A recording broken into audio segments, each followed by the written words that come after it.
Hay distintos tipos de silencio. El silencio de una iglesia un domingo por la mañana, pesado de expectativa. El silencio de un bosque al amanecer, vivo de movimiento oculto. El silencio de un hombre conteniendo la respiración en la oscuridad, escuchando voces que no deberían existir donde él está. En Georgia, en 1857, había una plantación donde el silencio se había convertido en otra cosa por completo. Algo vivo que se cerraba alrededor de la garganta de cualquiera que se atreviera a decir la verdad. Las columnas blancas de Riverside Manor se alzaban 3 pisos, proyectando sombras que se estiraban sobre campos de algodón donde 200 almas trabajaban bajo un sol implacable. Pero no era en esos campos donde vivían los secretos más terribles. Estaban en las paredes. Esto no es una historia de fantasmas ni de espíritus. Es una historia de lo que ocurre cuando un hombre aprende cosas que nunca debió saber, y de cómo la propia arquitectura de una casa puede convertirse en una cámara de confesión para pecados capaces de sacudir a todo un condado hasta sus cimientos. Es una historia sobre cómo el sonido viaja por espacios huecos, y sobre cómo ciertos silencios son más peligrosos que cualquier grito. Lo que estás a punto de oír ha sido reconstruido a partir de registros judiciales, cartas encontradas en un baúl del ático en 1903 y el testimonio jurado de 3 personas que estuvieron allí. La verdad de lo que ocurrió en Riverside Manor fue enterrada por una buena razón. Tal vez debió quedarse enterrada, pero hay historias que se niegan a guardar silencio. Samuel tenía 32 años la primera vez que oyó las voces en las paredes. Había nacido en Riverside Manor, igual que su madre antes que él, y llevaba ese tipo particular de quietud que nace de aprender temprano que la invisibilidad es supervivencia. No era alguien llamativo, estatura media, delgado por el trabajo, con las manos marcadas por años de carpintería. El amo Garrett reconoció su habilidad con la madera cuando Samuel apenas tenía 14 años, y desde entonces Samuel se ocupó de la casa grande, reparaba barandales, ajustaba tablas sueltas del piso, reemplazaba marcos de ventana podridos. Entre la población esclavizada de Riverside, aquello se consideraba buena fortuna. Trabajar dentro significaba librarse del trabajo brutal en los campos. Significaba mejor comida, ropa más limpia y, lo más importante, significaba ser lo bastante insignificante como para que la familia Witte apenas notara tu presencia. Samuel había perfeccionado el arte de ser insignificante. Fue a finales de marzo cuando todo cambió. El sol de la tarde entraba inclinado por las ventanas del pasillo del segundo piso, iluminando motas de polvo que flotaban como fantasmas diminutos. Samuel estaba arrodillado junto al zócalo del cuarto de invitados, revisando una sección que había empezado a separarse de la pared. Esa noche los Garrett iban a ofrecer una cena para dueños de plantaciones vecinas, y la señora Garrett había sido muy clara, todo debía estar perfecto. Samuel encajó su palanca detrás del zócalo y tiró con suavidad. La madera se soltó con facilidad, con demasiada facilidad. Detrás, en lugar del ladrillo sólido que esperaba, había oscuridad, un hueco, quizá de 6 pulgadas de profundidad, que corría a lo largo de la base de la pared. Llevaba 18 años trabajando en esa casa y nunca había sabido que existía esa cavidad. Samuel se acercó más, asomándose a la abertura. El hueco parecía extenderse en ambas direcciones, y cuando giró la cabeza, pegando el oído cerca de la ranura, oyó algo que le cortó la respiración. Voces. No los sonidos apagados e indistintos de gente en habitaciones cercanas, sino palabras claras, como si quienes hablaban estuvieran justo a su lado. Sin embargo, el cuarto de invitados estaba vacío y lo había estado toda la mañana. No podemos sostener esto mucho más, decía un hombre. Samuel reconoció la voz. Era el amo Garrett. No tienes opción. La segunda voz le era desconocida, áspera, con un acento que Samuel no lograba ubicar. La deuda es la que es. Pagas, o todos se enteran de cómo adquiriste realmente esta tierra. El corazón de Samuel empezó a golpearle en el pecho. Debía volver a colocar el zócalo y marcharse de inmediato. Debía olvidar lo que acababa de oír, pero mantuvo el oído pegado a esa ranura oscura, porque lo que siguió lo dejó inmóvil. El cargamento llega el próximo martes, dijo el amo Garrett, y su voz llevaba un tono que Samuel nunca le había escuchado, algo cercano al miedo. Después de eso, tendremos suficiente para satisfacer a Charleston. Pero si alguien descubre lo que hemos estado, nadie va a descubrir nada, lo interrumpió la voz áspera, a menos que seas lo bastante tonto como para escribir más de esas cartas. Pasos que se alejaban, una puerta que se cerraba. Samuel se echó hacia atrás sobre los talones, con la mente desbocada. No debió haber escuchado esa conversación. El despacho del amo Garrett estaba en el extremo opuesto de la casa, separado de esa habitación por la escalera principal y, por lo menos, 40 pies de construcción sólida. Y aún así, las voces habían sonado perfectamente claras, como si algún truco de la arquitectura las hubiera conducido por las paredes. Volvió a colocar el zócalo con cuidado. Le temblaban un poco las manos mientras clavaba de nuevo los clavos pequeños. Cuando terminó, no quedaba ninguna señal de que algo hubiera sido movido. Pero Samuel no podía dejar de pensar en lo que había oído. La deuda es la que es. Todos se enteran de cómo adquiriste realmente esta tierra. El cargamento llega el próximo martes. Esa noche, mientras Samuel cargaba leña por los pasillos traseros de la casa grande, se descubrió observando las paredes con una atención nueva. Riverside Manor había sido construida en 1791 por el abuelo del amo Garrett, cuando esa parte de Georgia todavía se consideraba territorio de frontera. La casa se había ampliado 2 veces, una en 1803 y otra en 1829, convirtiéndose en una estructura extendida, con ángulos extraños y espacios inesperados. Samuel siempre había atribuido el diseño peculiar de la casa a esas ampliaciones, pero ahora se preguntaba si había algo más. La cena de esa noche fue ruidosa y larga. Samuel se quedó en los cuartos de la cocina, ayudando a preparar y servir los interminables platos que exigía la señora Garrett, pero su mente estaba en otra parte, dándole vueltas al enigma de aquellas voces en la pared. Samuel empezó su investigación a la mañana siguiente, aunque ni siquiera él habría podido explicar qué estaba investigando exactamente. Solo sabía que algo andaba mal en Riverside Manor,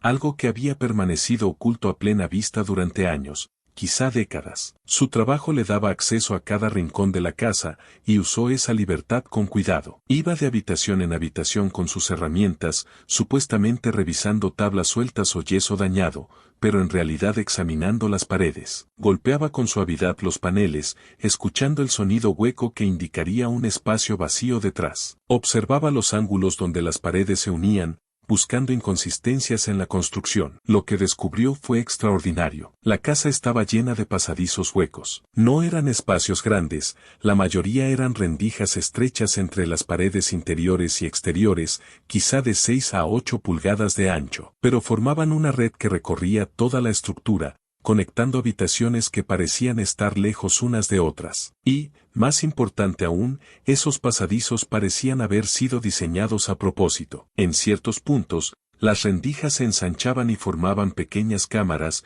cada una colocada con precisión bajo rejillas del piso o junto a los tiros de las chimeneas. Samuel comprendió que estaba frente a un sistema acústico, un arreglo deliberado que permitía que el sonido viajara por la casa de maneras inesperadas. Alguien había construido Riverside Manor para transportar conversaciones de un cuarto a otro, creando canales por donde las palabras podían fluir como agua por tuberías ocultas. Pero, ¿por qué? La respuesta llegó una tarde de jueves, cuando Samuel reparaba un marco de ventana agrietado en el estudio privado del amo Garrett. El amo estaba en Savannah por negocios, y Samuel trabajaba solo, retirando con cuidado la madera dañada. Al sacar el marco, vio otro hueco detrás, más grande esta vez, quizá de 18 pulgadas de profundidad. Y dentro de ese espacio, sobre una pequeña repisa de madera, había papeles. Samuel no debió mirar. Cada instinto cultivado durante 32 años de esclavitud le decía que no tocara esos papeles, que volviera a colocar el marco de la ventana y olvidara que había visto algo. Pero sus manos se movieron casi sin que él lo decidiera, metiéndose en la oscuridad y sacando una carpeta de cuero atada con una cuerda. Dentro había cartas. La primera estaba fechada en octubre de 1838 y escrita con una caligrafía elegante. Su discreción en este asunto ha sido invaluable. El cargamento de Charleston llegó sin contratiempos, y nadie en el condado sospecha nuestro acuerdo. La ganancia de esta operación saldará su deuda con el consorcio de Carolina en un plazo de 3 años, siempre y cuando mantenga absoluto silencio sobre la verdadera naturaleza de estos envíos. Samuel leyó con cuidado. Su comprensión crecía con cada página. Las cartas describían un acuerdo de negocios entre el amo Garrett y varios hombres de Charleston, algo relacionado con envíos que llegaban de noche, carga que nunca quedaba registrada en ningún manifiesto oficial y ganancias que se repartían en secreto entre un pequeño grupo de conspiradores. Pero las cartas nunca decían explícitamente que se estaba enviando. Solo hablaban de carga, mercancía y el acuerdo. Eran 12 cartas en total, desde 1838 hasta 1856. La más reciente, fechada apenas 3 meses atrás, tenía un tono de pánico apenas disimulado. La investigación en Charleston ha puesto nerviosos a varios de nosotros. El senador Williams me asegura que ninguna evidencia nos vincula con la operación, pero le aconsejo encarecidamente quemar toda correspondencia relacionada con nuestras transacciones pasadas. Si las autoridades federales descubren lo que movimos por Georgia en los años 40, ninguno escapará a la acusación. Samuel devolvió las cartas exactamente como las había encontrado, con la mente trabajando a toda velocidad. Ahora entendía por qué el amo Garrett había sonado asustado en aquella conversación escuchada a escondidas. Fuera lo que fuera en lo que se había metido, era ilegal y lo bastante peligroso como para justificar una investigación federal incluso ahora, años después. Pero, ¿qué se movía a través de Riverside Manor? ¿Y cómo se conectaba con la extraña arquitectura acústica de la casa? En las semanas siguientes, Samuel trazó un mapa de los pasadizos ocultos con la meticulosidad de un agrimensor. Trabajaba despacio, cuidando de no pasar demasiado tiempo en una sola habitación ni hacer preguntas que llamaran la atención. Poco a poco, identificó 5 lugares específicos donde el efecto acústico era más fuerte, sitios donde uno podía pegar el oído a un zócalo o a una rejilla de ventilación y escuchar conversaciones de habitaciones que deberían estar fuera de alcance. El primero estaba en el cuarto de invitados del segundo piso, donde había descubierto el fenómeno. El segundo estaba en el pequeño armario de ropa blanca junto a la escalera principal, que de algún modo canalizaba el sonido del estudio del amo Garrett con una claridad perfecta. El tercero estaba en el ático, detrás de un panel suelto, donde las voces del comedor de abajo subían por el conducto de una chimenea. El cuarto estaba en el cuarto de almacenamiento del sótano, donde una abertura en el muro de cimentación transportaba sonidos desde la biblioteca del piso superior. El quinto, y el más perturbador, estaba en los cuartos donde vivía Samuel, una habitación pequeña junto a la casa de la cocina. Allí, en la esquina detrás de su jergón, una grieta en el yeso revelaba otro hueco, y a través de ese hueco, podía oír todo lo que se decía en la sala privada de la señora Garrett, directamente encima. Había vivido junto a un puesto de escucha durante años sin saberlo. La revelación le produjo un malestar físico en el estómago. ¿Alguien lo había estado escuchando? Las conversaciones en voz baja que tenía con otras personas esclavizadas que a veces lo visitaban, sus oraciones, dichas en la oscuridad antes de dormir, ¿o se suponía que él debía ser el oyente? Esa última idea se le presentó una noche, tarde, mientras permanecía despierto mirando aquella grieta en el yeso. Los pasadizos acústicos conectaban sus cuartos con los espacios privados de la familia. Le permitían escuchar conversaciones que a ninguna persona esclavizada se le permitiría presenciar. Y su lugar en la casa, carpintero de confianza con acceso a todas las habitaciones, le daba tanto la movilidad como la excusa para descubrir esos canales. ¿Y si alguien hubiera querido que una persona esclavizada tuviera ese acceso? ¿Y si la casa misma hubiera sido diseñada para fabricar informantes? La idea no lo dejó dormir hasta el amanecer. A partir de entonces, Samuel empezó a escuchar de forma deliberada, aunque el acto le llenaba por igual de temor y de compulsión. Se decía que necesitaba entender en qué estaba metido el amo Garrett, que ese conocimiento quizá podría protegerlo a él o a las demás personas que vivían y trabajaban en Riverside. Pero, en verdad, escuchaba porque el silencio se había vuelto intolerable. Durante 32 años, se había movido por esa casa como mueble, como herramienta, como propiedad. Las voces en las paredes lo volvían humano, alguien capaz de atestiguar, de saber, de juzgar. Era una humanidad peligrosa, pero humanidad al fin. El primer martes de abril, Samuel estaba trabajando en el pequeño armario de ropa blanca cuando oyó la voz del amo Garrett elevarse desde el estudio de abajo. La carreta llega a medianoche. Quiero a todo el mundo lejos de los campos del este. Nadie ve nada, nadie oye nada. ¿Y los trabajadores de la casa? Otra voz,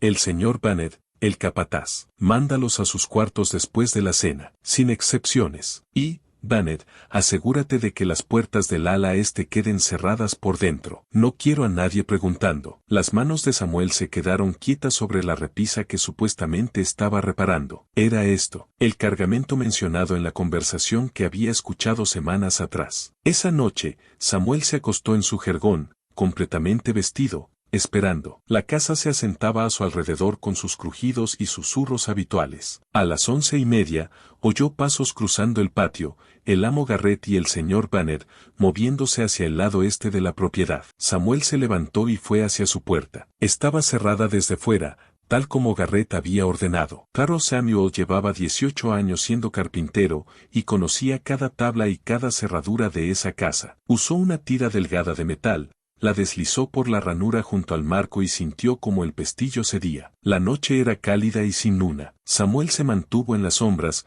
avanzando por el borde del huerto de la cocina hasta llegar a la cerca de rieles que marcaba el límite de los campos del este. Desde allí, podía ver el camino que llevaba al embarcadero del río y las formas oscuras de dos carretas que subían lentamente por la vereda. La carreta se detuvo cerca de un granero pequeño, usado para guardar equipo. El amo Garrett apareció con un farol, y con esa luz Samuel vio a otros 3 hombres que no reconoció, tipos rudos, que se movían con la eficacia y la determinación de quienes ya habían hecho aquello muchas veces. Empezaron a descargar. La carga no era algodón, ni tabaco, ni ninguna mercancía legítima. Eran cajas de madera, quizá 2 docenas, cada una de aproximadamente 3 pies de largo y sin marca visible. Los hombres las llevaron al granero con rapidez, hablando en voces bajas que no se oían a través del campo. Toda la operación duró menos de 30 minutos. Luego las carretas se dieron la vuelta y bajaron de regreso hacia el río, y los hombres se dispersaron. Samuel esperó hasta estar seguro de que se habían ido y luego se acercó al granero. La puerta estaba asegurada con un candado nuevo, pero el granero era viejo y su construcción estaba floja. Samuel encontró una rendija entre 2 tablas, lo bastante ancha para mirar por dentro. Las cajas estaban apiladas contra la pared del fondo, a la luz tenue de las estrellas que entraba por las ranuras de ventilación. Alcanzó a distinguir el texto estampado en los costados de varias cajas. Asterisco piezas de maquinaria, fundición de sabana. Asterisco. Pero Samuel conocía la fundición de sabana. Una vez había reparado muebles para un comerciante que le suministraba, y recordaba que la fundición marcaba todos los envíos legítimos con un número de registro y una fecha. Estas cajas no tenían nada de eso. Samuel regresó a su cuarto cerrado y se deslizó dentro, volviendo a colocar el pestillo con el mismo cuidado con que lo había soltado. Permaneció despierto hasta el amanecer, con la mente llena de preguntas. ¿Qué había dentro de esas cajas? ¿Por qué se ocultaban en Riverside? ¿Y qué haría el amo Garrett si descubría que alguien había presenciado la entrega? La respuesta a esa última pregunta llegó antes de lo que Samuel esperaba. 2 días después del cargamento de medianoche, una joven llamada Ruth fue llevada a Riverside Manor encadenada. Tendría unos 25 años, delgada y agotada, con una marca reciente en el hombro izquierdo que la señalaba como fugitiva. Según los susurros en la casa de la cocina, el amo Garrett la había comprado en una subasta en Augusta y había pagado un precio inusualmente alto a pesar de que era una fugitiva. A Ruth la pusieron a trabajar de inmediato en la cocina, bajo la supervisión dura del ama de llaves personal de la señora Garrett. Pero Samuel notó algo extraño. Ruth nunca hablaba, ni una sola palabra. Incluso cuando le hablaban directamente, se comunicaba solo con gestos y asentimientos, y en sus ojos había un cansancio que iba más allá del miedo normal. En su tercer día en Riverside, Samuel estaba reparando un armario en la cocina cuando Ruth se le acercó. Miró a su alrededor para asegurarse de que estuvieran solos y luego se inclinó y susurró las primeras palabras que Samuel le oyó decir. Yo sé lo de las paredes. La sangre de Samuel se heló. Se obligó a seguir trabajando, manteniendo el rostro neutral. No sé de qué hablas. Si lo sabes, susurró Ruth, casi inaudible. Yo estuve aquí antes. Hace 7 años. Trabajé en la lavandería. Samuel dejó el martillo con cuidado. ¿Por qué volviste? No tuve opción. El amo Garrett mandó hombres a buscarme. A Ruth le temblaban las manos mientras amasaba pan. El movimiento automático. Me rastrearon hasta Cincinnati. Cuando me trajeron de vuelta, el amo Garrett dijo que si alguna vez le contaba a alguien lo que aprendí en esta casa, se aseguraría de que yo desapareciera. ¿Qué aprendiste? Ruth negó con la cabeza. No aquí, esta noche, en tu cuarto. Espera a que todos estén dormidos. Se apartó antes de que Samuel pudiera responder, retomando su trabajo con la misma eficiencia mecánica que había mostrado desde que llegó. Pero la mente de Samuel corría. Ruth había estado en Riverside 7 años atrás, 1850. Eso encajaba de lleno con el periodo de las cartas, y lo que ella sabía había sido lo bastante importante como para que el amo Garrett gastara dinero y esfuerzo en traerla de vuelta. Esa noche, mucho después de que la casa quedara oscura y silenciosa, Samuel oyó un rasguño suave en su puerta. La abrió y vio a Ruth de pie en las sombras, envuelta en un chal delgado contra el aire fresco de primavera. Las paredes tienen oídos, dijo sin preámbulos. ¿Sabías que toda la casa está hecha para transportar el sonido? El abuelo del amo Garrett la diseñó así. Samuel le hizo un gesto para que entrara y cerró la puerta. ¿Por qué? Para espiar a su propia familia. Ruth se movió hacia la esquina donde estaba el jergón de Samuel y señaló la grieta del yeso, la misma que Samuel había descubierto semanas antes. El viejo amo estaba obsesionado con saberlo todo. No confiaba en su esposa, ni en sus hijos, ni en sus socios. Así que construyó una casa donde pudiera oír cada conversación, cada secreto. Tenía puestos de escucha en su estudio, en su dormitorio, incluso en su oficina privada en el granero. ¿Cómo sabes eso? Encontré papeles. Igual que tú, probablemente. La voz de Ruth ya sonaba firme, como si contar la historia le diera fuerza. Hace 7 años, yo estaba limpiando en la oficina del viejo amo. Ahora eso es la biblioteca. Y tiré una estantería. Detrás había un diario, los planos originales de la casa, con notas sobre dónde estaban los pasadizos de escucha y cómo acceder a ellos. Samuel sintió que el pulso se le aceleraba. ¿Qué pasó con el diario? El amo Garrett me atrapó leyéndolo. La expresión de Ruth se ensombreció, se enfureció. Se llevó el diario y me dijo que me venderían de inmediato si hablaba de eso con alguien. Pero yo era joven y tonta. Se lo conté a otra mujer que trabajaba en la casa, pensando que podríamos usar esa información. Tal vez demostrar que el amo Garrett escuchaba nuestras conversaciones. Meterlo en problemas con otros dueños. ¿Y qué hizo ella? Desapareció. La voz de Ruth se quebró un poco. 3 días después de que se lo conté, ya no estaba. El amo Garrett dijo que la habían vendido a una plantación en Florida, pero nadie encontró registro de la venta. Simplemente dejó de existir. El cuarto pareció enfriarse de golpe. Samuel pensó en los cargamentos de medianoche,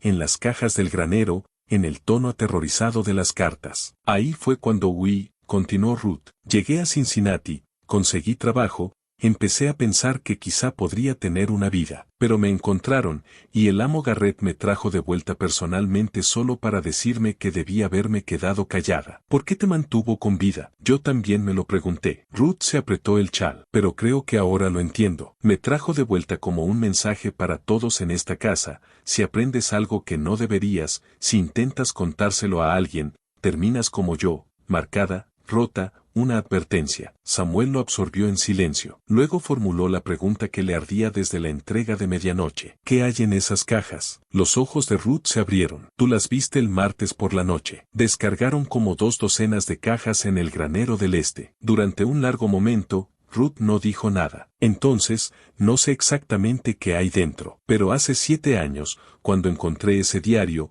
había otros papeles con él, manifiestos de envío, cuentas, nombres de gente en Charleston y en Savannah. El abuelo del amo Garrett no solo espiaba a su familia, también contrabandeaba. ¿Contrabandeaba qué? Lo que pagara. Pieles, tabaco, ron, armas durante la guerra con Gran Bretaña. Ruth se detuvo, y la palabra siguiente pareció pesarle en la garganta. Y personas. La palabra quedó suspendida entre ellos como algo físico. ¿Te refieres a personas esclavizadas?, preguntó Samuel, despacio. Me refiero a personas que se suponía que eran libres. Personas que habían comprado su libertad, o habían sido manumitidas, o escaparon y se hicieron una vida en el norte. La voz de Ruth temblaba ahora. El diario mencionaba reversiones. Así las llamaba el viejo amo. Trabajaba con traficantes especializados en secuestrar a negros libres y traerlos al sur para venderlos de nuevo como esclavos. El sistema acústico de la casa le permitía coordinar estas operaciones sin que nadie lo oyera. Podía reunirse con los traficantes, hacer arreglos,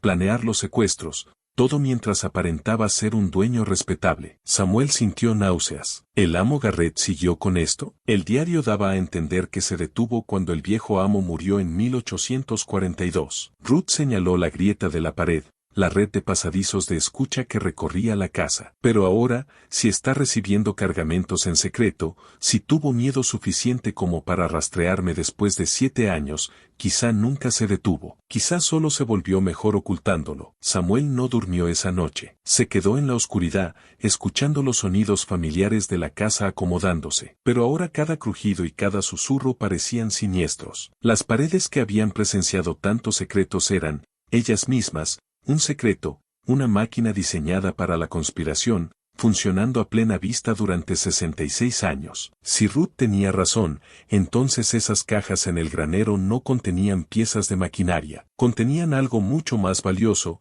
y mucho más terrible. Pero Samuel necesitaba pruebas. Las sospechas y las conversaciones robadas no bastaban. Si iba a actuar con lo que sabía, y el solo hecho de estar considerando actuar lo aterraba, necesitaba evidencia concreta. Durante la semana siguiente, Samuel se obsesionó con la red acústica. Por las noches se quedaba tendido en su cuarto, con el oído pegado a aquella grieta en el yeso, escuchando las conversaciones privadas de la señora Garrett con sus amigas de visita. Se enteró de deudas y rivalidades sociales, de la preocupación creciente por los problemas de negocios de su esposo, de la sospecha de ella de que en Riverside había algo que no era del todo correcto. Desde su puesto de escucha en el armario de la ropa blanca, oyó al amo Garrett discutiendo con el señor Bennett sobre la seguridad. Quiero que cada jornalero del campo esté contabilizado por la noche. Cualquier ausencia sin explicación se reporta de inmediato, y asegúrense de que la mujer nueva, Ruth, nunca quede sin supervisión dentro de la casa principal. Desde el panel del ático, oyó una conversación entre dos socios comerciales del amo Garrett, venidos de Savannah. El asunto de Charleston está casi resuelto. El senador Williams logró sofocar la investigación. Mientras el inspector federal no vea el manifiesto del 47 al 52, estamos protegidos. Cada fragmento era incriminatorio, pero seguía siendo un fragmento. Samuel necesitaba acceder a las cajas del granero. Necesitaba saber qué contenían en realidad. La oportunidad llegó un sábado húmedo, a finales de abril. El amo Garrett salió de Riverside temprano esa mañana rumbo a Augusta, en lo que, según dijo, sería un viaje de 3 días. La señora Garrett aprovechó para visitar a su hermana en Monroe, llevándose consigo al personal principal de la casa. La plantación quedó bajo la supervisión del señor Bennett, pero Bennett era perezoso y pasaba la mayor parte del tiempo en la cabaña del capataz, al otro extremo de la propiedad. Samuel esperó hasta la tarde, cuando los trabajadores del campo estaban repartidos por las hectáreas de algodón y el personal restante de la casa estaba ocupado con sus tareas habituales. Entonces tomó sus herramientas y caminó con calma hacia el granero del este, como si tuviera un encargo allí. El candado nuevo era resistente, pero la estructura del granero no lo era. Samuel encontró una tabla suelta cerca de la pared trasera y, con su palanca, abrió una rendija apenas lo bastante ancha para colarse. Adentro, las cajas estaban exactamente donde las había visto la noche de la entrega, apiladas contra la pared del fondo. Samuel se acercó a la más cercana y la examinó con cuidado. La madera era pino fresco, armado hacía poco. La marca estarcida, asterisco Machinery Parts, Savannah Foundry asterisco, en realidad era un sello aplicado con goma, con bordes ligeramente corridos. Esas cajas habían sido marcadas a propósito para parecer legítimas, pero no eran envíos legítimos. Samuel eligió una caja del centro de la pila y usó la palanca con cuidado para aflojar la tapa clavada. La madera chirrió al soltarse, ruidosa en el silencio del granero. Se detuvo, escuchó, pero solo oyó los sonidos lejanos de la plantación trabajando. Dentro de la caja había tela, lona gruesa, doblada varias veces. Samuel levantó las capas con cuidado y sintió que se le cortaba el aire. Bajo la lona había grilletes, docenas, todos nuevos, todavía envueltos en papel aceitado para evitar el óxido. Y debajo de los grilletes había documentos, hojas impresas ofreciendo recompensas por esclavos fugitivos, certificados de propiedad en blanco y varios formularios de aspecto oficial de distintas oficinas de Secretaría de Condados en Carolina del Sur y Georgia. Eran las herramientas del oficio de cazar esclavos, el equipo necesario para capturar, inmovilizar y fabricar documentación falsa para personas que luego serían vendidas en subasta. Pero había más. En el fondo de la caja, envuelto en hule aceitado, había un libro de cuentas. Samuel lo sacó con las manos temblorosas. Era nuevo, con páginas aún rígidas, pero las anotaciones dentro se remontaban a varios meses atrás. 15 de enero de 1857, 2 individuos asegurados en Filadelfia. Transporte a Charleston arreglado. Valor estimado, $1,800. 3 de febrero de 1857, 4 individuos asegurados en Richmond. Alto riesgo por alfabetización. Transporte retrasado, pero completado el 18 de febrero. Valor estimado, $3,400. 9 de marzo de 1857, un individuo asegurado en Washington. Se requiere documentación premium. Transporte completado el 20 de marzo. Valor estimado, $1,200. Las entradas seguían mes tras mes, y cada una representaba seres humanos arrancados de la libertad y vendidos de vuelta a la esclavitud. Y al pie de cada registro había una nota. Asterisco parte para RMG.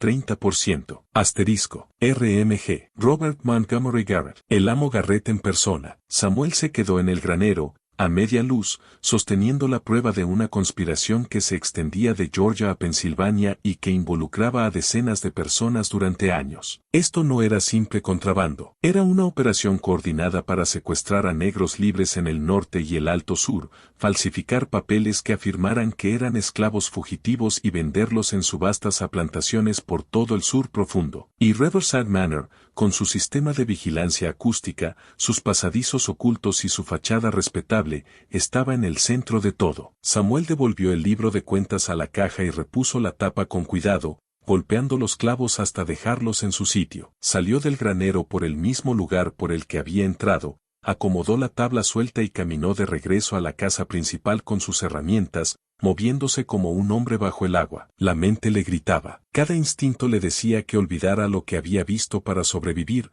para protegerse. ¿Qué podía hacer un carpintero esclavizado contra una conspiración tan grande y tan protegida? El amo Garrett tenía conexiones con senadores e inspectores federales. Los hombres involucrados eran lo bastante poderosos como para sofocar investigaciones y rastrear fugitivos a través de fronteras estatales. Pero Samuel no dejaba de ver esas entradas del libro. 2 individuos asegurados en Filadelfia, 4 individuos asegurados en Richmond. Cada una representaba personas que creían estar a salvo, que habían construido vidas en libertad, solo para ser arrancadas y arrastradas al sur con cadenas. Personas como Ruth, que había llegado hasta Cincinnati antes de ser capturada y devuelta. Personas a las que estaban borrando de la existencia como si la libertad nunca las hubiera tocado. Esa noche, Samuel se quedó en su cuarto y escuchó las paredes. La casa susurraba a su alrededor, conversaciones lejanas, pasos sobre tablas que crujían, los ruidos pequeños de una estructura asentándose bajo su propio peso. Pero ahora entendía lo que estaba oyendo,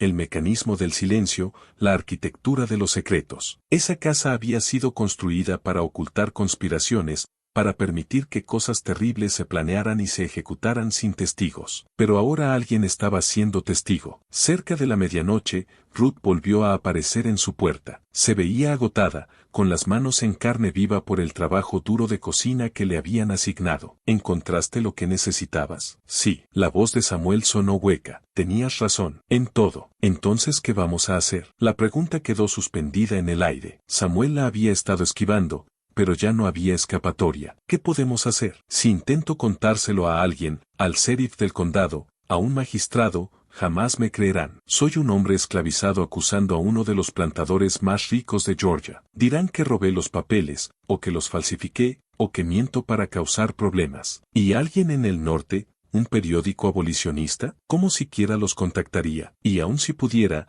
¿cuánto tardaría el amo Garrett en enterarse, antes de que yo termine muerto en algún campo, y que todos digan que intenté huir? Ruth se dejó caer contra la pared. Entonces solo lo dejamos seguir. Que siga destruyendo vidas. No lo sé. Las palabras salieron más cortantes de lo que Samuel pretendía. Tomó aire, obligándose a calmarse. Necesito pensar. Tiene que haber una forma, pero todavía no la veo. Ruth guardó silencio un momento. Luego dijo, las voces en las paredes. El amo Garrett no sabe que tú puedes oírlas, ¿verdad? No lo creo. ¿Por qué? Porque él todavía usa esta casa como la usaba su abuelo, para coordinar cosas en secreto. Eso significa que hablará de la operación. Tal vez diga algo que podamos usar, un nombre, un contacto, algo que lo derrumbe todo. Samuel entendió lo que ella sugería. ¿Quieres que siga escuchando? Quiero que estemos listos. Tarde o temprano, el amo Garrett cometerá un error. Dirá algo o hará algo que nos dé ventaja. Y cuando pase, tenemos que saber lo suficiente para actuar. Era un plan desesperado,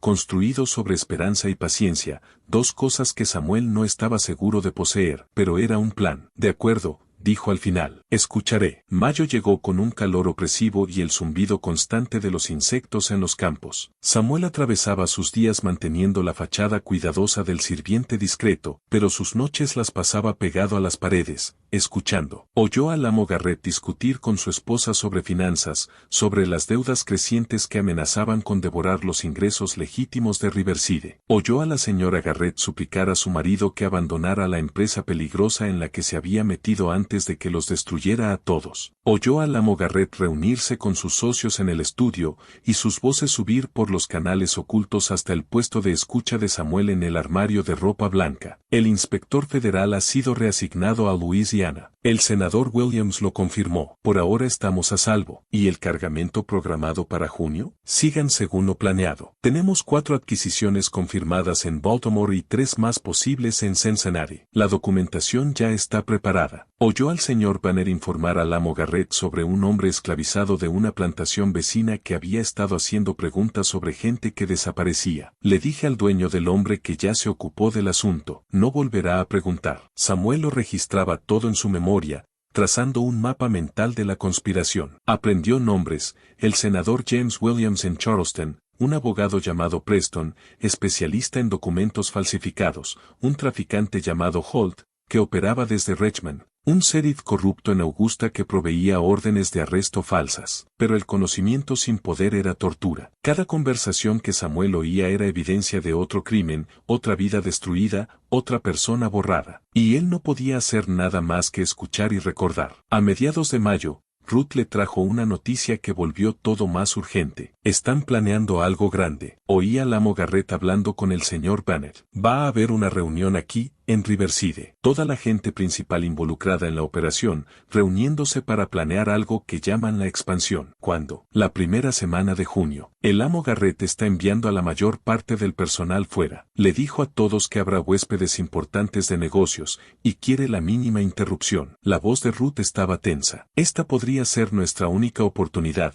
escucharlos a todos juntos, entender el alcance completo de lo que están planeando. Samuel asintió despacio. Si vamos a hacer algo, tenemos que hacerlo durante esa reunión. Reunir todo lo que podamos, cada nombre, cada detalle. Y luego encontrar a alguien que no pueda ser comprado ni amenazado. Alguien con suficiente poder para sacar esta conspiración a la luz. Sonaba imposible incluso mientras lo decía. Pero, ¿cuál era la alternativa? Escuchar para siempre, acumulando atrocidades en su memoria sin hacer nada. La primera semana de junio transformó Riverside Manor. El amo Garrett mandó a la mayoría de la población esclavizada a trabajar en campos lejanos, dejando solo un personal mínimo para mantener la casa principal. Samuel estaba entre los que se quedaron cerca, supuestamente para encargarse de cualquier reparación necesaria durante las reuniones de negocios. En realidad, sospechaba que el amo Garrett simplemente no confiaba en tenerlo fuera de vista. Aunque el amo no tenía una razón específica para esa desconfianza,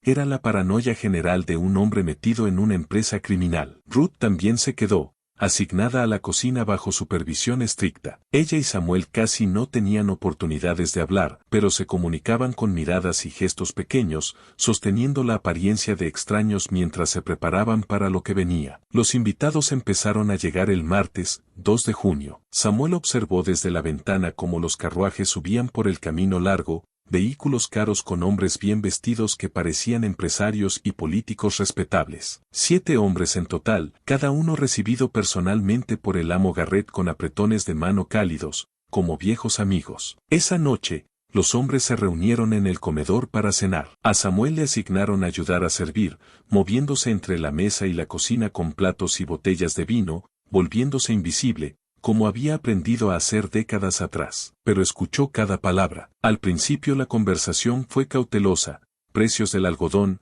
política, la tensión creciente entre el norte y el sur por la cuestión de los nuevos territorios. Pero a medida que corría el vino y la noche se profundizaba, el tono se aflojó, se volvió más franco. La expansión a Illinois es arriesgada, decía un hombre. Samuel lo reconoció por las presentaciones previas. El senador Williams. La población allí es cada vez más hostil a nuestro tipo de comercio. Hemos operado en territorio hostil antes, respondió otro, el abogado Preston. La clave es la documentación. Mientras los papeles parezcan legítimos, nadie puede demostrar lo contrario. Los papeles no salvaron la operación de Richmond, intervino un tercer hombre. Los expuso ese maldito reportero del periódico. 3 hombres buenos terminaron en prisión. Eso fue descuido, dijo el amo Garrett con aspereza. Guardaron registros escritos, cuentas detalladas. Se los he dicho a todos. Nada por escrito salvo lo mínimo indispensable para coordinar. Todo lo demás se queda en la memoria. A Samuel se le hundió el corazón. Si Garrett era disciplinado para evitar dejar registros, el libro del granero quizá era la única prueba concreta. Hablando de memoria, dijo el senador Williams, y su tono se volvió más oscuro, tenemos que hablar del problema de seguridad. La mujer que trajiste de Cincinnati, Ruth, ¿está completamente contenida? Lo está, respondió Garrett. Entiende lo que pasará si habla. Entender y guardar silencio no son lo mismo. Tal vez habría que asegurarla de manera permanente. Samuel casi dejó caer la botella de vino que sostenía. Obligó a sus manos a mantenerse firmes, el rostro en blanco. Garrett guardó silencio un momento. Luego dijo, puede que sea necesario, pero por ahora, nos sirve como advertencia para cualquiera que esté tentado a hablar. La conversación pasó a logística, calendarios de próximas adquisiciones, contactos en ciudades del norte, métodos para transportar cautivos al sur sin levantar sospechas. Samuel escuchó todo, grabando cada detalle en su memoria, mientras la rabia le crecía en el pecho como una presión física. Esos hombres hablaban de seres humanos como si fueran carga. Discutían secuestro y encierro como otros empresarios discuten rutas de envío e inventario. Y lo hacían con vino fino y carne asada, en un comedor iluminado por candelabros de cristal, mientras personas esclavizadas lo servían con la mirada baja. Después de la cena, los hombres se movieron al estudio del amo Garrett para brandy y cigarros. A Samuel lo despidieron, mandándolo a sus cuartos mientras el personal senior limpiaba el comedor. Pero él no fue a su cuarto. En cambio, se dirigió al armario de la ropa blanca, a su puesto de escucha conectado directamente con el estudio. Las voces subieron nítidas a través de las paredes. La preocupación principal es la intervención federal. Si el Departamento del Interior inicia una investigación formal, nuestras conexiones con el senador Williams no bastarán para detenerla. Entonces tenemos que acelerar la expansión, generar suficiente ganancia para comprar más protección. ¿Cuántas adquisiciones planeamos para el territorio de Illinois? 20, quizá 30 en los próximos 6 meses. Holt tiene contactos en Chicago que pueden identificar objetivos, gente libre desde hace tiempo, con propiedades o ahorros. Esos valen más. ¿Y el transporte? Barcazas río abajo hasta St. Louis, luego por tierra a Memphis. Desde Memphis se distribuyen a compradores por Mississippi y Alabama. Nuevas identidades, nueva documentación, ningún rastro hacia sus vidas libres. Samuel cerró los ojos, abrumado por la magnitud de lo que oía. Esto no era una conspiración pequeña, era un sistema organizado, operando en varios estados, con senadores, abogados y sheriffs. Decenas de personas trabajando juntas para secuestrar, esclavizar y borrar a hombres, mujeres y niños negros libres. Y entonces oyó algo que lo cambió todo. ¿Y la subasta en Charleston? Preguntó alguien. Escuché que hubo complicaciones. Nada grave, respondió Garrett. Un hombre que adquirimos en Baltimore el mes pasado. Afirmó tener pruebas de su estatus libre. Armó un escándalo en el estrado, insistiendo en que nació libre en Filadelfia, que tenía papeles en casa. ¿Alguien le creyó? Por supuesto que no, pero llamó la atención. Un editor de periódico empezó a hacer preguntas, quería investigar las afirmaciones del hombre. La voz de Garrett se endureció. Tuvimos que encargarnos del editor. Hicimos que pareciera un robo que salió mal. Tras esa confesión cayó un silencio. Luego habló el senador Williams, con voz fría.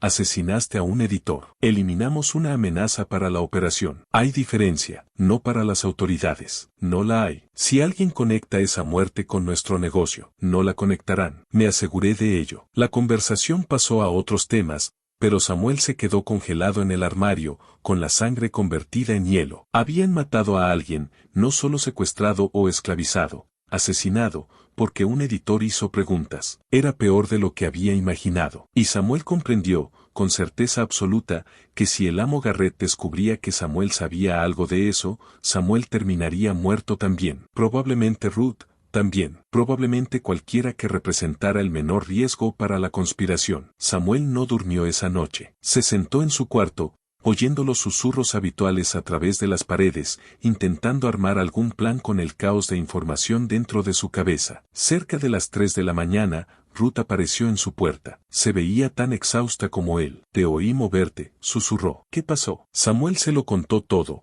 la conversación de la cena, lo que se dijo en el estudio, la admisión de asesinato. Ruth palideció a la luz tenue de la vela. «Tenemos que irnos», dijo, tajante. «Esta noche, solo correr y...» «Te rastrearon hasta Cincinnati. Tienen contactos por todo el norte. No llegaríamos ni a 20 millas antes de que nos encontraran». «¿Entonces qué?» La voz de Ruth se tensó. «¿Nos quedamos aquí hasta que decidan que somos demasiado peligrosos para dejarnos vivos?» Samuel guardó silencio un buen rato. Luego dijo, «Hay una persona que quizá pueda ayudar. Alguien con autoridad para investigar, que no se pueda comprar con el senador Williams». «¿Quién?» «No sé su nombre, pero oí que los hombres hablaban de él. Un inspector federal del Departamento del Interior que ha estado investigando irregularidades en el tráfico de esclavos. Dijeron que lo reasignaron a Louisiana, pero lo hicieron específicamente para alejarlo de Georgia, lo que significa que estaba cerca de encontrar algo». Ruth frunció el ceño. «¿Y eso en qué nos ayuda?» «Si lo reasignaron por razones políticas, él sabe que algo está mal. Y si logramos hacerle llegar información, pruebas reales, nombres, detalles de la operación, quizá pueda reabrir la investigación». «¿Cómo vamos a contactar a un inspector federal? Ni siquiera podemos salir de la plantación». Samuel ya venía pensando en eso. «Los invitados se van mañana. El amo Garrett viaja con el senador Williams a Charleston a arreglar asuntos. Eso significa que estará fuera varios días, y el personal estará menos vigilante sin él aquí. ¿Quieres robar el libro? Y cualquier otra cosa que encuentre. Luego se lo damos a alguien que pueda llevarlo al norte, quizá un viajero negro libre por el camino del río, alguien que pueda llegar a las autoridades federales en Washington». Era un plan horrible, lleno de riesgo y con pocas probabilidades. Pero Ruth asintió despacio. «¿Cuándo?» «Mañana por la noche. Después de que se vayan los invitados, entraré al granero. Tomaré el libro y toda la documentación que pueda cargar. Tú junta la comida que puedas robar de la cocina, lo suficiente para varios días. Si esto funciona, tendremos que desaparecer de inmediato». «¿Y si no funciona?» Samuel la miró a los ojos. «Entonces, al menos lo intentamos». El miércoles por la tarde, los invitados se fueron de Riverside Manor uno por uno, con sus carruajes elegantes bajando de nuevo por el camino largo hacia la carretera principal. El amo Garrett se fue al final, viajando con el senador Williams rumbo a Charleston, y la plantación pareció exhalar de alivio con su partida. La señora Garrett se encerró en sus habitaciones con la orden de no ser molestada. El señor Banner volvió a su rutina de supervisión mínima. El personal de la casa trabajaba con ese aire un poco más liviano de quienes saben que el capataz principal no está. Samuel esperó hasta mucho después de medianoche. La casa llevaba horas oscura y en silencio cuando por fin se levantó de su jergón, ya vestido. Tenía preparada una bolsa de lona, lo bastante pequeña para ocultarla, lo bastante grande para guardar un libro y los papeles que pudiera reunir. La noche era húmeda y sin luna. Samuel cruzó los terrenos por senderos que había recorrido miles de veces, con cada sonido amplificado por el miedo. Cuando llegó al granero del este, usó la misma tabla suelta que había descubierto antes y se deslizó por la abertura de la pared. Las cajas seguían allí, apiladas exactamente como estaban. Samuel eligió la que sabía que tenía el libro y levantó la tapa con cuidado. Los grilletes brillaron con la luz débil de las estrellas que entraba por las rendijas del techo. Apartó todo hasta alcanzar el paquete envuelto en hule aceitado del fondo. El libro estaba allí, tal como lo recordaba. Samuel lo estaba envolviendo en su bolsa de lona cuando oyó voces afuera. Se quedó inmóvil, con el corazón golpeándole tan fuerte que lo sentía en la garganta. Las voces se acercaban. Dos hombres hablaban en tonos bajos. «Revisen el granero todas las noches mientras el amo esté fuera». Fue muy específico con eso. «Me parece una pérdida de tiempo. ¿Quién va a meterse a robar a un granero? Solo haz lo que te ordenaron». Los pasos se detuvieron justo afuera de la puerta. Samuel oyó el traqueteo del candado al ser probado. Confirmado, seguro. Se pegó a la pared, casi sin respirar, rogando que no notaran la tabla suelta del fondo. Durante un instante eterno no pasó nada. Luego una de las voces dijo, todo se ve bien. Volvamos. Los pasos se alejaron. Samuel esperó hasta estar completamente seguro de que se habían ido antes de respirar con normalidad. Volvió a poner la tapa de la caja, clavando lo más silenciosamente posible. Luego se escabulló por la abertura en la pared del granero, con el libro asegurado en la bolsa. El camino de regreso a su cuarto se sintió como millas, no como yardas. Cada sombra parecía moverse, cada ruido era una posible detección, pero llegó sin incidentes. Se metió adentro y cerró la puerta por dentro. Solo entonces se permitió mirar lo que había robado. El libro era aún más incriminatorio de lo que recordaba. No solo listaba adquisiciones, describía todo el proceso, nombres de las víctimas antes de ser capturadas, sus oficios, sus ubicaciones, a veces incluso notas sobre sus familias, luego sus nuevas identidades después de ser vendidas, las plantaciones que las compraron, los precios pagados, y, a lo largo de todo, la parte de ganancias del amo Garrett. Pero había algo más en el libro, algo que Samuel no había notado la primera vez. Al final, había varias cartas dobladas, guardadas en un bolsillo cosido dentro de la encuadernación de cuero. Samuel las desplegó con cuidado. Eran correspondencia entre el amo Garrett y un hombre llamado Inspector David Morrison, del Departamento del Interior, el mismo inspector del que los conspiradores estaban preocupados. Las manos de Samuel temblaron mientras leía. Inspector Morrison, le escribo para informarle de serias irregularidades que he observado en subastas de esclavos en Charleston y Savannah. Varios individuos que afirman haber nacido libres han aparecido en estas subastas, insistiendo en que fueron secuestrados en ciudades del norte. Aunque tales reclamos suelen descartarse como mentiras desesperadas, la consistencia de los relatos me inquieta. Creo que se justifica una investigación formal. La carta estaba fechada en septiembre de 1856. Venían luego otras cartas que detallaban las sospechas crecientes de Morrison y sus intentos por reunir pruebas. La última, fechada en marzo de 1857, era distinta. A quien corresponda, el inspector Morrison ya no continuará su investigación sobre prácticas irregulares de tráfico de esclavos en Georgia y Carolina del Sur. Ha sido reasignado a Luisiana con efecto inmediato. Todos los expedientes relacionados con este asunto se consideran cerrados. Esa última carta estaba firmada por alguien de la oficina administrativa del Departamento del Interior. Claramente, era el resultado de la intervención política del senador Williams, pero lo verdaderamente importante era la correspondencia anterior. Eso demostraba que Morrison había estado investigando esa conspiración. Demostraba que sabía que algo iba mal, y también dejaba su última ubicación conocida, la oficina del Departamento del Interior en Nueva Orleans. Ahora Samuel tenía un nombre, un lugar y pruebas. Si lograba, de algún modo, hacer llegar este libro de cuentas y esas cartas al inspector Morrison, la conspiración podía quedar al descubierto. ¿Pero cómo? La respuesta llegó de una fuente inesperada. A la mañana siguiente, un hombre negro libre llegó a Riverside Manor buscando trabajo. Se llamaba William. Llevaba papeles que demostraban su condición de libre y viajaba por el camino del río desde Augusta hasta Savannah, tomando los trabajos de carpintería que encontrara en el trayecto. El señor Banner lo contrató para ayudar a reparar los daños de una tormenta en uno de los cobertizos de equipo, un trabajo de 2 días que exigía madera cortada con precisión, lo que significaba que William trabajaría junto a Samuel. Pasaron la mañana del jueves midiendo y cortando tablas de reemplazo, en el silencio cómodo de 2 hombres diestros en el mismo oficio. Pero Samuel pensaba con furia. William era libre. William iba rumbo a Savannah, y desde Savannah se podía enviar una carta a Nueva Orleans. Cerca del mediodía, cuando estaban solos en el cobertizo, Samuel se arriesgó. ¿Puedo preguntarte algo? En confianza. William lo miró con cuidado. Depende de la pregunta. ¿Qué tan cuidadoso eres con tus papeles de libertad? Mucho. He oído demasiadas historias de negros libres a los que los levantan y los venden al sur. La expresión de William se endureció. ¿Por qué? Samuel respiró hondo. Porque esas historias son ciertas, y yo tengo pruebas. Se lo contó todo en un susurro apurado,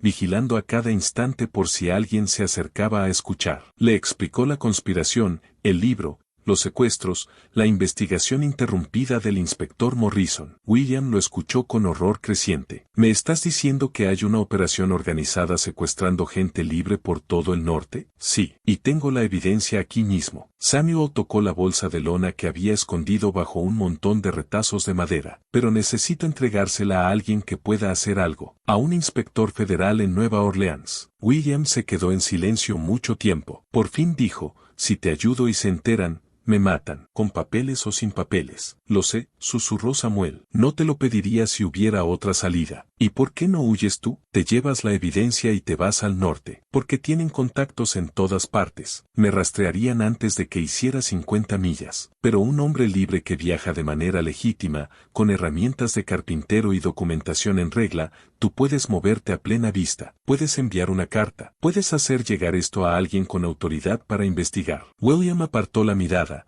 claramente dividido. Luego preguntó, ¿y qué pasa contigo y con esa mujer, Ruth? Si yo hago esto, desaparecemos. En cuanto estés fuera de Riverside, huimos. Si tenemos suerte, llegamos a Augusta o a algún lugar con suficiente gente para escondernos. Y si no, Samuel se encogió de hombros. Al menos la evidencia estará a salvo. Por un instante, Samuel creyó que William se negaría. Era demasiado pedirle a un desconocido, demasiado riesgo para alguien que había conseguido su libertad y armado una vida. Pero William asintió despacio. Está bien, lo haré. Pero tienes que escribirlo todo. Una carta explicando qué hay en el libro, quién es el inspector Morrison y por qué esto importa. Claro y simple, para que lo entienda al instante. Esa noche, cuando terminó el trabajo del día, Samuel se sentó en su cuarto con un pedazo de papel robado y un lápiz bien afilado. Escribir estaba prohibido para las personas esclavizadas en Georgia, pero Samuel se había enseñado a sí mismo años atrás, aprendiendo con recortes de periódicos y documentos que encontraba mientras trabajaba en la casa. Su letra era áspera, pero legible. Escribió: Inspector Morrison, mi nombre es Samuel. Estoy esclavizado en Riverside Manor, en Georgia. He descubierto evidencia de una gran conspiración para secuestrar a negros libres en el norte y venderlos como esclavos en el sur profundo. Este libro contiene registros de decenas de víctimas, además de los nombres de hombres implicados en la operación, incluido el senador James Williams de Charleston. Estos hombres asesinaron a un editor de periódico que intentó investigarlos. Me matarán si descubren que sé esto. Por favor, investigue. Por favor, ayude a las personas que se han llevado. Por favor, deténgalos. Samuel, Riverside Manor, Georgia. Junio de 1857. Envolvió la carta y el libro con cuidado en hule aceitado y luego en lona, formando un paquete capaz de resistir el viaje. Muy temprano el viernes, antes del amanecer,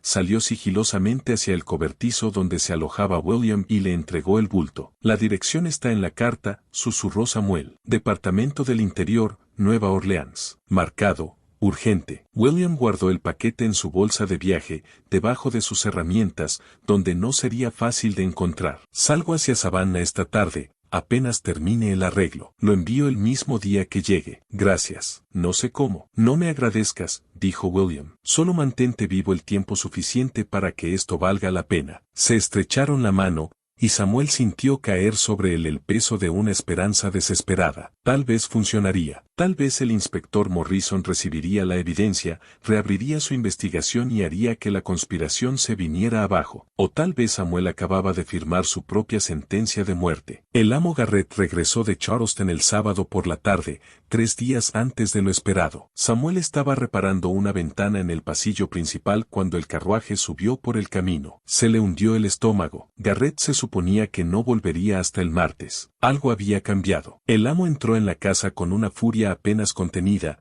llamando al señor Bennett y a la señora Garrett. Samuel se volvió invisible en una esquina, siguió trabajando y escuchó con atención. Ha habido una filtración, decía Garrett, con la voz tensa. Alguien en Charleston recibió una carta anónima con detalles de nuestra operación. Nombres, fechas, métodos. No todo, pero lo suficiente para ser peligroso. A Samuel se le heló la sangre. ¿Una carta? Pero William apenas se había ido ayer por la tarde. Ni siquiera podía haber llegado a Savannah. No podía haber enviado nada. ¿Sabemos quién la mandó?, preguntó el señor Bennett. No, pero tiene matasellos de Augusta de hace 3 días, lo cual significa a alguien local, alguien con acceso a información que no debería tener. La mente de Samuel se aceleró. ¿Alguien más sabía de la conspiración, o era una coincidencia sin relación con lo que él había robado? Quiero que interroguen a todos, continuó Garrett, a toda persona que trabaje en esta propiedad, esclava o libre. ¿Alguien sabe algo? Y voy a descubrir quién. Los interrogatorios empezaron esa misma noche. El señor Banner reunió a todo el personal de la casa en el vestíbulo, y el amo Garrett interrogó a cada uno por separado, donde habían estado durante la última semana, con quien habían hablado, si habían notado algo fuera de lo normal. Las preguntas eran duras y precisas, pensadas para atrapar contradicciones. Cuando llegó el turno de Samuel, se obligó a mantenerse sereno. Respondió a cada pregunta de frente, con honestidad cuando podía y con cuidado cuando debía. No había salido de la plantación. No había hablado con nadie de fuera de Riverside. Sí, había estado haciendo reparaciones por toda la casa, pero nunca entraba en habitaciones sin permiso. Garrett lo miró fijamente durante un largo momento. Samuel sintió ese escrutinio como una presión física, pero al final el amo lo despachó con un asentimiento seco. Luego interrogaron a Ruth. Samuel esperó en el pasillo, escuchando el subir y bajar de las voces tras la puerta. No distinguía palabras concretas, pero sí oyó como la ira de Garrett se volvía más afilada. Tras 20 minutos, la puerta se abrió y Ruth salió tambaleándose, pálida. El señor Banner la agarró del brazo. Llévenla al sótano. Ciérrenla con llave hasta que el amo Garrett decida qué hacer con ella. No, la voz de Ruth se quebró de miedo. Yo no hice nada. No sé nada de ninguna carta. Eso es lo que vamos a determinar, dijo Garrett con frialdad desde dentro. Llévensela. Samuel observó, impotente, mientras arrastraban a Ruth hacia las escaleras del sótano. Sus miradas se cruzaron un segundo, y en ese instante Samuel vio su terror y su acusación. Era culpa de él. Su investigación, su evidencia robada, había atraído la sospecha de Garrett sobre todos. Esa noche, Samuel se acostó en su cuarto, escuchando las paredes. Pero ahora los susurros no traían consuelo, solo pavor. Oyó a Garrett caminar de un lado a otro en el estudio. Oyó a la señora Garrett suplicar a su esposo que abandonara esa locura antes de que los destruyera a todos. Oyó al señor Banner informar sobre los interrogatorios. Nadie ha confesado. Pero la mujer, Ruth, sabe algo. Estoy seguro. Rómpela, dijo Garrett. Y luego usa los métodos que hagan falta. Necesito saber quién mandó esa carta a Charleston. Samuel se apretó las manos contra la cara, intentando no imaginar qué significaba los métodos que hagan falta. Ruth estaba encerrada en el sótano por culpa de él. La torturarían por culpa de él. Y si se quebraba bajo la presión, si les hablaba de su investigación, del libro robado, obligó a su mente a apartar ese pensamiento. William se había ido ayer con las pruebas. Para entonces debería estar en Savannah, o cerca. Un día más, tal vez 2, y el paquete estaría en camino a Nueva Orleans. El inspector Morrison lo recibiría, y la conspiración quedaría expuesta. Samuel solo tenía que sobrevivir hasta entonces. Y, de algún modo, tenía que proteger a Ruth. La mañana del domingo trajo un giro que lo cambió todo. Samuel estaba trabajando en el pasillo del segundo piso, el mismo pasillo donde meses atrás había descubierto las voces en las paredes. Estaba solo, reemplazando con cuidado tramos de zócalo deformados por la humedad del verano. Y mientras trabajaba, oyó la voz del amo Garrett subir por los canales acústicos ocultos. No me importa qué tengas que hacer,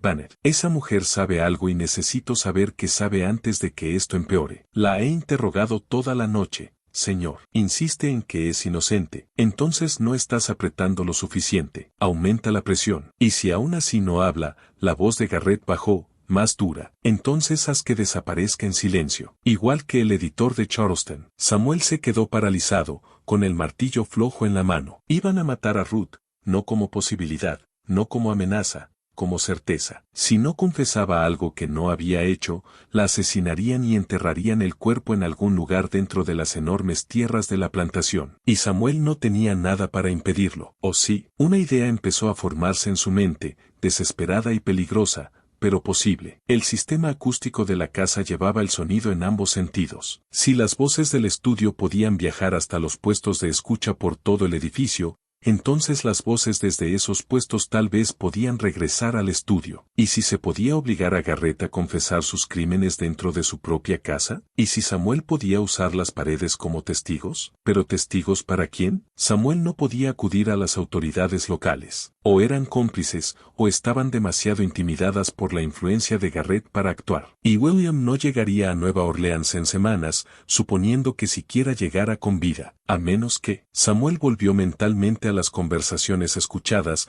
a los fragmentos acumulados durante meses de oír. Un nombre aparecía una y otra vez ligado a la investigación fallida. El juez Cartwright, de Augusta. Lo mencionaban como simpatizante de causas abolicionistas y como alguien que preocupaba a los conspiradores. Si Cartwright había estado involucrado en la investigación original de Morrison, quizá aún buscaba pruebas. Augusta estaba a solo 2 días de viaje de Riverside. Si Samuel lograba hacer llegar una prueba de los crímenes de Garrett al juez Cartwright, no solo documentos robados, sino una confesión con la propia voz de Garrett, presenciada por alguien imposible de desacreditar o intimidar. Pero, ¿cómo registrar una confesión? ¿Cómo conservar algo dicho en voz alta? La respuesta vino de una fuente inesperada: los diarios del estudio de Garrett. Samuel los había visto muchas veces mientras limpiaba, libros encuadernados en cuero donde Garrett anotaba transacciones, gastos de la plantación y notas personales. El amo era meticuloso con sus registros, al menos en lo legítimo. ¿Y si Samuel lograba engañar a Garrett para que confesara por escrito? O mejor aún,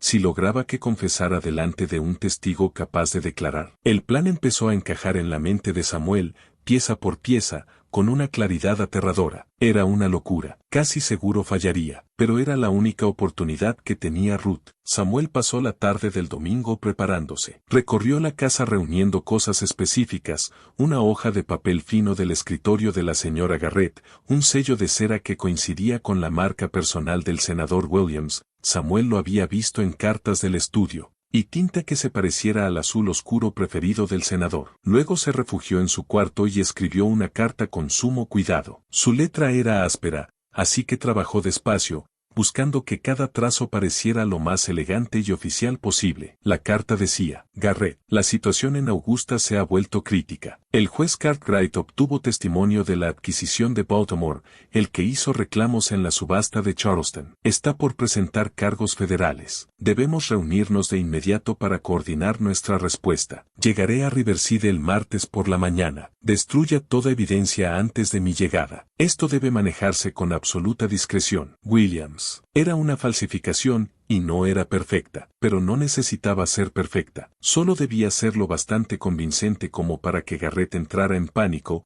lo bastante creíble como para hacerle sentir que su conspiración estaba a punto de salir a la luz. Esa noche, mucho después de que la casa quedara en silencio, Samuel salió de su cuarto y fue hacia la entrada principal. El correo llegaba a Riverside 3 veces por semana y lo dejaban en una caja al final del camino largo. Samuel caminó ese cuarto de milla en la oscuridad, colocó la carta falsa en la caja como si la hubiera traído un mensajero y regresó. El lunes por la mañana, el señor Banner recogió el correo como siempre y se lo llevó al amo Garrett durante el desayuno. Samuel estaba poniendo la mesa en el comedor cuando vio a Garrett leer la carta. El rostro del amo se puso blanco, luego rojo. Las manos le temblaron al leerla por segunda vez. Banner, entre aquí, llamó Garrett, con la voz tirante. Tenemos un problema serio. Samuel salió del comedor con rapidez, pero se colocó en el armario de la ropa blanca cercano, su puesto de escucha conectado directamente con el estudio, a donde Garrett y Bennett se habían retirado. El senador Williams viene mañana, decía Garrett. Hubo un desarrollo en Augusta. Al parecer,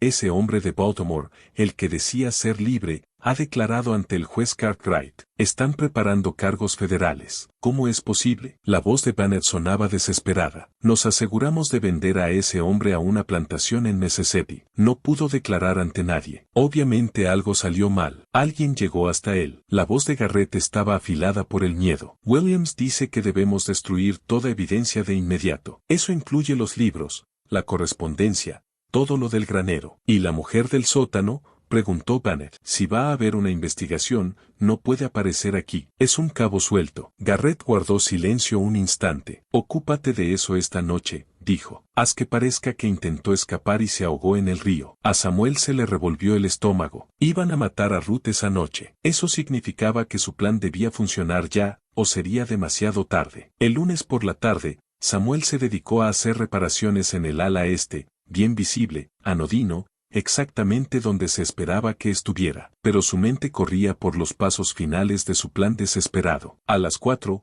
un carruaje llegó a Riverside Manor. Samuel miró desde una ventana del segundo piso cómo bajaba el propio juez Cartwright, acompañado por otros 2 hombres que Samuel no reconoció. Su carta falsa había funcionado mejor de lo que se atrevía a imaginar. La crisis inventada había asustado a Garrett lo suficiente como para enviar un mensaje urgente a Augusta, segaramente pidiendo asesoría legal. Y en lugar de enviar un abogado, el juez Cartwright había venido en persona, probablemente porque la investigación interrumpida de Morrison lo había dejado receloso. a la espera de cualquier motivo para examinar Riverside Manor con más atención. Samuel oyó a Garrett recibir al juez en el vestíbulo, con la voz cuidadosamente controlada. Juez Cartwright, qué honor tan inesperado, aunque debo admitir que me sorprende verlo aquí. Mi mensaje solicitaba un abogado para asesorarme en ciertos asuntos de negocios. Lo sé, respondió Cartwright con firmeza, pero su mensaje mencionaba cargos federales y testimonio proveniente de Baltimore. Son acusaciones serias y ameritan atención judicial. Quiero entender con exactitud qué situación le preocupa. Se dirigieron al estudio. Samuel corrió a su puesto de escucha en el armario de la ropa blanca, llegando justo cuando la conversación continuaba. Recibí una carta del senador Williams, decía Garrett. Indicaba que podría haber problemas legales a raíz del testimonio de un hombre en Baltimore, alguien que afirma ser un negro libre vendido injustamente como esclavo. ¿Y usted tiene alguna conexión con un caso así?, preguntó Cartwright. Ninguna, pero el senador creyó que debía estar al tanto, por mis relaciones comerciales en Charleston. Entiendo. Cartwright sonaba escéptico. Señor Garrett, seré directo. La investigación del inspector Morrison el año pasado sugería una operación importante moviendo personas por Georgia, gente libre secuestrada y vendida al sur. La investigación fue cerrada antes de que reuniera pruebas suficientes, pero yo he seguido interesado en el asunto. Así que cuando recibí su solicitud urgente de asesoría legal por cargos federales y testimonio de Baltimore, naturalmente, me dio curiosidad. Hubo un silencio largo. Entonces Garrett dijo con cuidado, no estoy seguro de lo que insinúa, juez. No insinuó nada, contestó Cartwright. Pregunto de frente, ¿tiene usted algún conocimiento de operaciones ilegales de tráfico de esclavos en esta región? Por supuesto que no. La sola sugerencia es ofensiva. Entonces no le importará si reviso su propiedad, solo para satisfacer mi curiosidad. El corazón de Samuel martilló. Ese era el momento. Si Garrett se negaba a la inspección,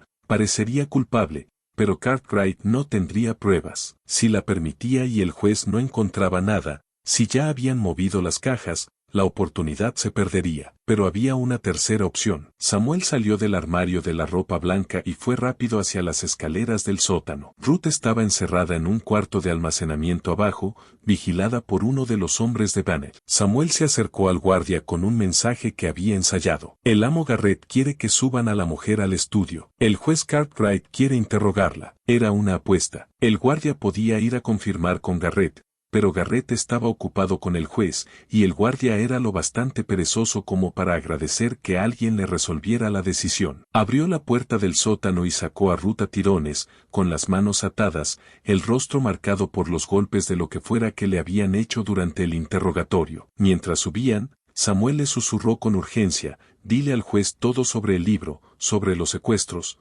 todo. Esta es tu única oportunidad. Ruth lo miró con ojos enormes, aterrados, pero asintió. El guardia arrastró a Ruth hasta la puerta del estudio y tocó. Señor, ¿pidió ver a la prisionera? En la voz de Garrett hubo confusión. ¿Qué prisionera? Yo no. Pero el juez Cartwright lo interrumpió. ¿Qué pase? La puerta se abrió. El guardia empujó a Ruth adentro. Samuel pegó el oído a su puesto de escucha, apenas respirando. ¿Quién es esta mujer?, preguntó Cartwright. Una esclava que ha estado causando problemas, dijo Garrett con rapidez. Está confinada por razones disciplinarias. ¿Qué clase de problemas?, insistió Cartwright. La voz de Ruth temblaba, pero era clara. Estoy confinada porque sé de los secuestros. Porque sé que el amo Garrett y sus socios han estado robando negros libres de ciudades del norte y vendiéndolos al sur. Porque hace 7 años encontré evidencia de esta operación. Y cuando intenté contárselo a alguien, me amenazaron con matarme. Eso es absurdo, balbuceó Garrett. Está mintiendo, intentando. ¿Tiene pruebas de lo que afirma?,